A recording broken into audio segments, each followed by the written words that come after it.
This is your Senior Moment, brought to you by Senior Guide USA, with your host, Lisa and John. I always love that intro. It always makes me smile. Hey, today I am delighted to be here with Carey Britton. Carey's with the Active Mobility Centre. So, hey, Carey, welcome. Hey, thanks for having me. Oh, it's our pleasure. Now, word has it that you're the expert when it comes to senior mobility. So today we're going to talk about the subject of don't let mobility issues slow you down.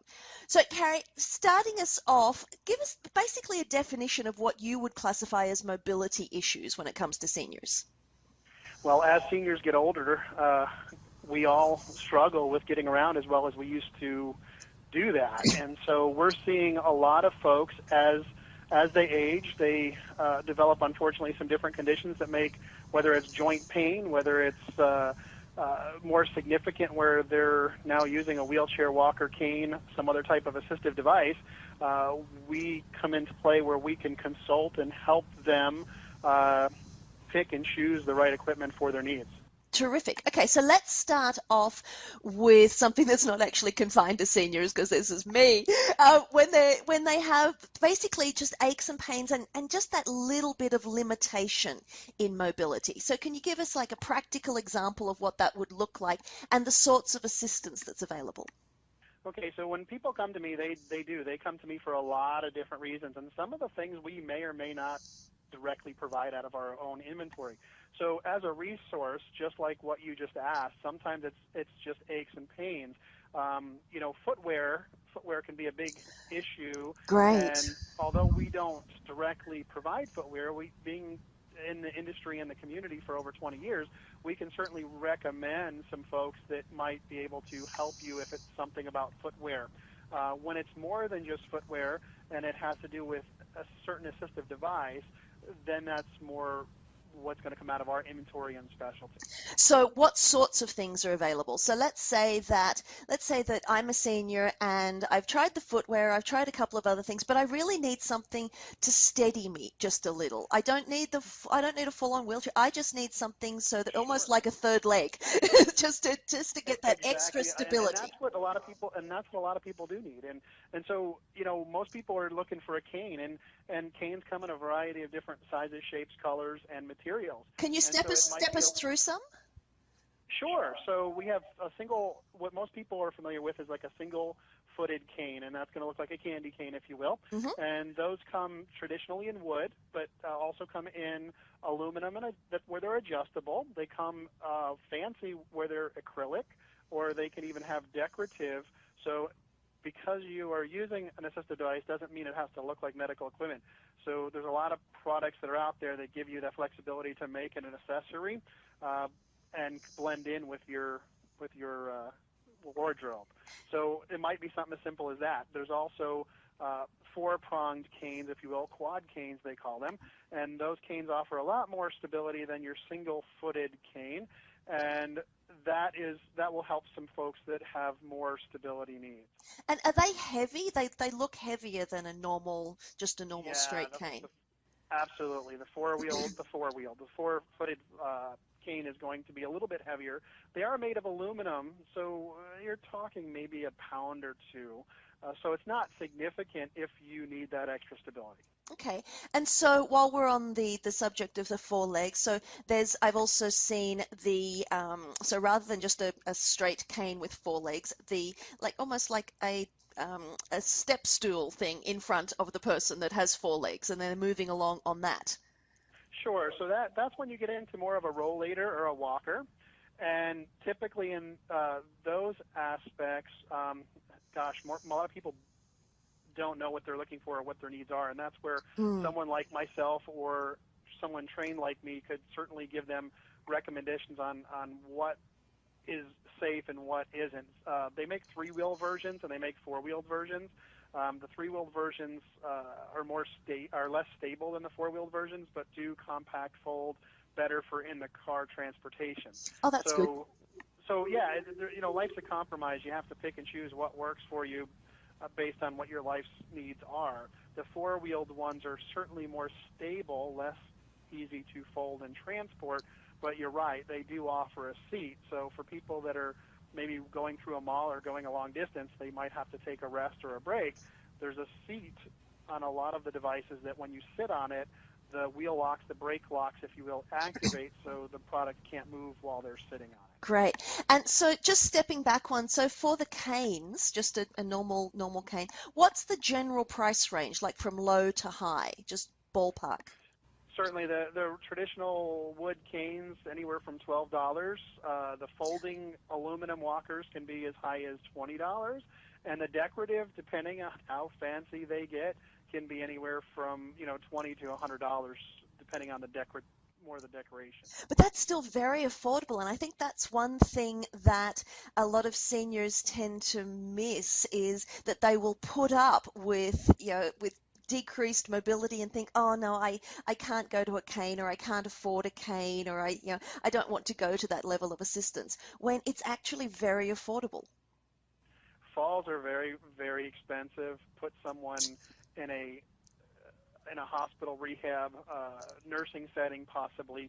The use of a cane or an assistive device is a huge lifesaver. But you're right, they are inexpensive, and for the price, the value of not falling is huge. And the fact that they can blend in to your wardrobe should help alleviate that concern for getting one.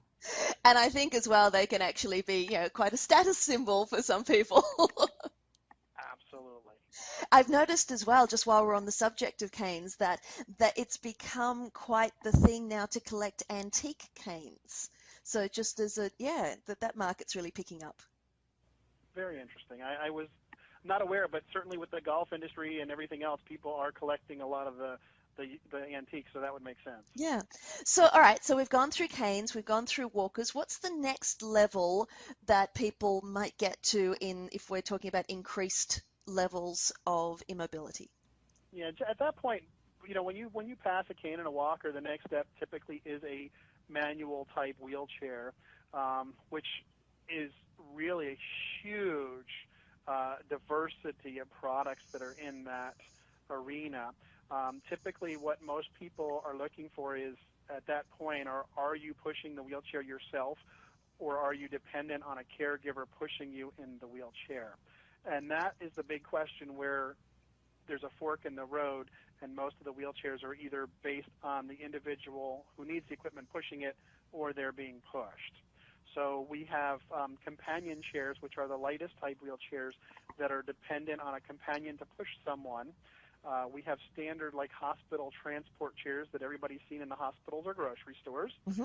And then we get into the lighter versions of the wheelchairs. And most people want a lightweight wheelchair for pushing, for putting it in the car. But truly, the lighter the weight of the wheelchair, it's really designed more for ease of self-propulsion. So what most people don't know about wheelchairs is that by balancing the weight over the push wheel, it makes the chair easier to push. And so when someone's spending, maybe only 1 or 2 hours a day in the chair, it might not be super critical. But someone who is spending more than 3 hours a day in the wheelchair should really have a chair that is configured in such a way that it makes it easier to push and does not damage the shoulder or rotator cuff. Interesting. So, Carey, can you step me through a typical example of when someone would come to either your store or a store like yours that provides these devices? So when they walk in the door, let's say you have a showroom, for instance, you or whoever it is has a showroom, and all of a sudden, okay, I'm overwhelmed. What's the process from walking in the door, oh my goodness, did I really do the right thing by walking in here, and then getting the person situated with the right device for them? Yeah, wow. That truly is it, and I've written a lot of blog articles just about that exact comment, concern, because most of the folks that come and see me, I'm the wheelchair guy. I'm kind of like the plague. Nobody really wants me. Oh, no, we want you, Carey. We want you.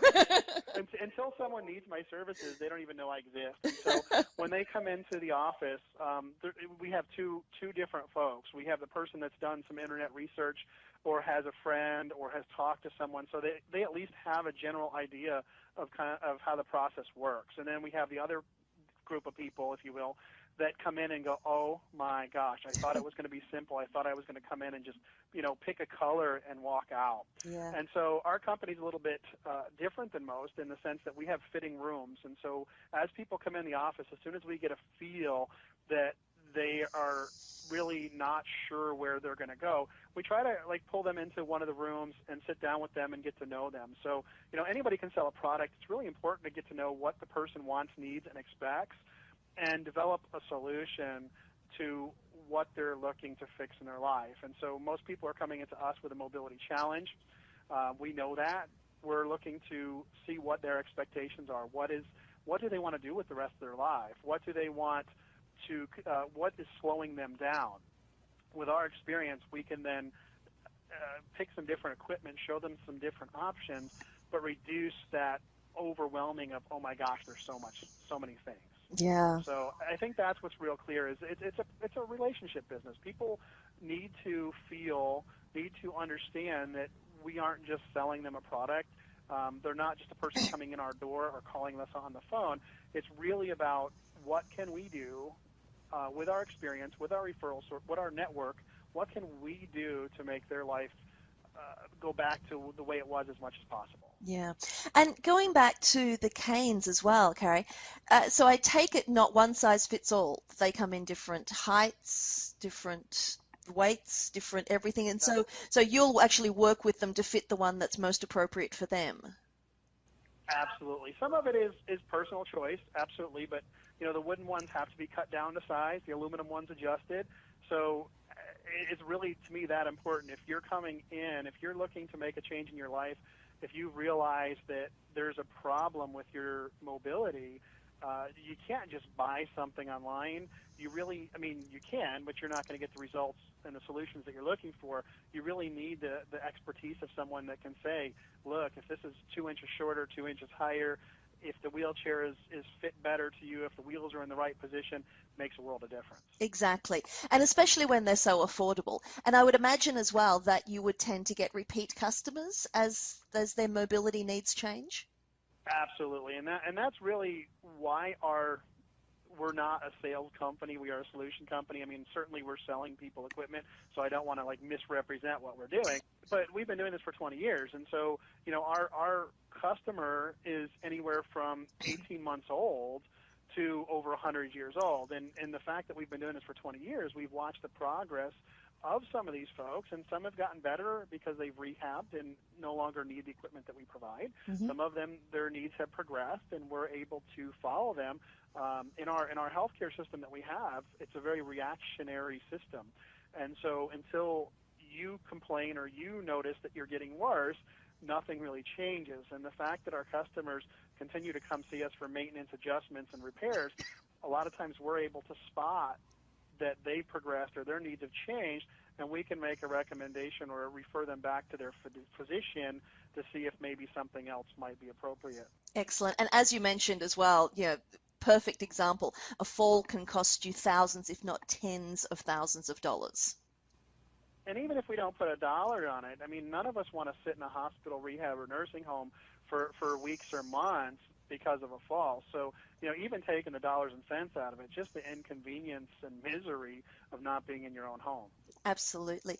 Carey, it's been an absolute delight to talk to you today. Can you fill people in? So your Active Mobility Centre, where are you? What's your phone number? How do we find you? Yeah, thanks. So Active Mobility Center is in Pompano Beach.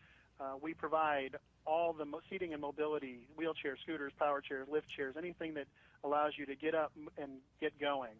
We're at 1404 Southwest 13th Court in Pompano Beach, Florida. You can call us at 1-800-326-4463 or find us on the web at wheelchairguys.com. I love that web address, wheelchairguys.com. Well, Carey, thank you so much for being with us today. This is Lee St. John with Senior Guide USA and your Senior Moment. Have a good one. Thank you.